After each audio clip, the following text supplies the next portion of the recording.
J'ai monté mon agence locale au Mexique il y a 5 ans. Donc on est une agence locale pour Evaneos. C'est né d'une passion commune pour l'écologie avec mon associée Elise. Et c'est en voyageant au Mexique où je me suis dit, je suis en train de connaître des endroits vraiment méconnus du grand public. Et j'ai vraiment envie de faire connaître en fait le Mexique tel que moi je le vois et tel que je le connais en vivant ici.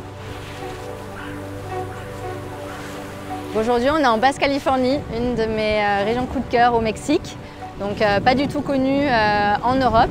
On est sur le nord-ouest du Mexique, vraiment à la frontière avec les États-Unis. C'est vraiment une extension de la Californie, comme son nom l'indique.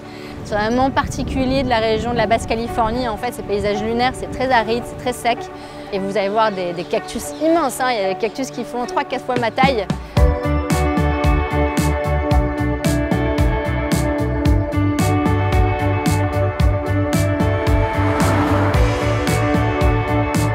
Le Mexique, c'est un très grand pays. Pour donner un ordre de grandeur, c'est 4 fois la France. Il n'y a pas un Mexique, il y a plusieurs Mexiques. Je dirais même qu'il y a autant de Mexiques que d'États, parce que vraiment chaque État a son identité.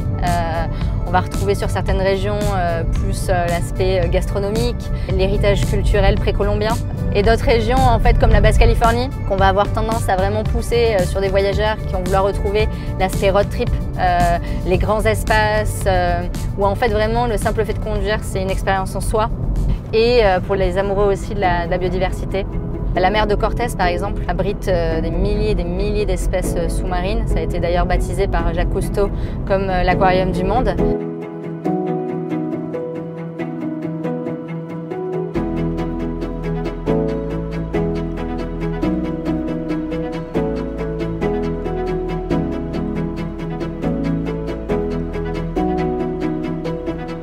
Pour nous, en fait, c'est très important dans l'ADN de notre agence, la sélection des prestataires avec lesquels on travaille. Vraiment, on s'assure que chaque prestataire est complètement aligné en fait, avec nos convictions écologiques. ¿Podrías decir un poco cómo podemos participar a la conservación de la biodiversidad local gracias a este tour de kayak?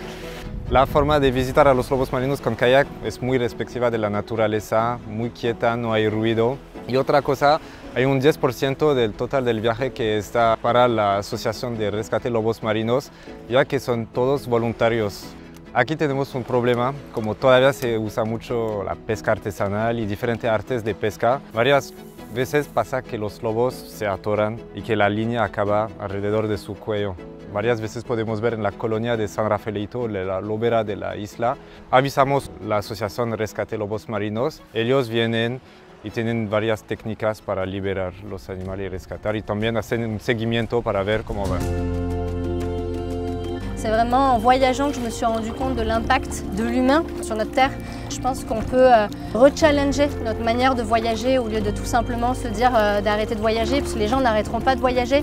C'est justement pour ça, je pense que Evaneos en fait, nous a attribué le label Local Hero, qui en fait vient récompenser les agences qui ont ce genre d'initiative en fait, localement dans leur destination. Personnellement, on essaie vraiment de vivre en mode zéro déchet, de réduire la prise de l'avion, on ne mange pas de viande. Si on crée une agence de voyage, si on crée une entreprise, on voulait vraiment que ça soit le reflet de notre ADN personnel. Ce qui me motive aussi à proposer des voyages plus responsables, c'est essayer de rendre au pays un petit peu ce qu'on lui prend, entre guillemets. Essayons de faire ce qu'on peut à notre échelle et de limiter au maximum notre impact pendant les voyages.